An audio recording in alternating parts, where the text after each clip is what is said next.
দিনৰ কাম ভাগটো ভালে কুশলে হ'ল। এয়া ৰাতিলৈ আয়োজন চলি আছে। সেইফালে বৌ, দাদা, জেঠাই আৰু এইফালে ডাঙৰ বৰমা, জেঠাই, এইফালে কোন আছে ধৰিব পৰা নাই। এইফালে এজনী বৌ, একদম গোটেই ঘৰৰ মানুহ আৰু এইফালে খুৰাহঁত এয়া চব আছে। এতিয়া এয়া ৰাতিলৈ আয়োজন আৰু ন এতিয়া ৰাতিলৈ বনাব একেলগে এসাঁজ সকলোৱে খাম আৰু আমাৰ পাপাক আজি মুচ কাটি দিলে নহয় এইফালে চোৱাই আজি মুচ কাটি দিলে মানে আমি পাপাৰ কাৰণে মুচ কাটাটো ডাঙৰ কথা আৰু হা একদম ৰাইজে কাটি দিলা এতিয়া নমস্কাৰ নমস্কাৰহে ৰাইজে মানে কাটিবলৈ দিছে আৰু এতিয়া বোলে মুচ ৰখাব নালাগে নমস্কাৰ বোলা এনেকে ক'লে আৰু কাটি দিলে।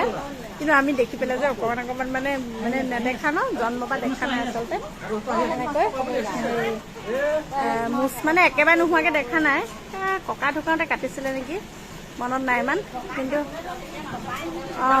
কিন্তু এতিয়া মানে দেখি পেলাই আমি হাঁহি আছোঁ আৰু অকণ কিন্তু কাটিবই লাগিব আৰু এইফালে গৰমত এয়া বিলাই মই কাম নকৰাকৈ মই এয়া বিলাই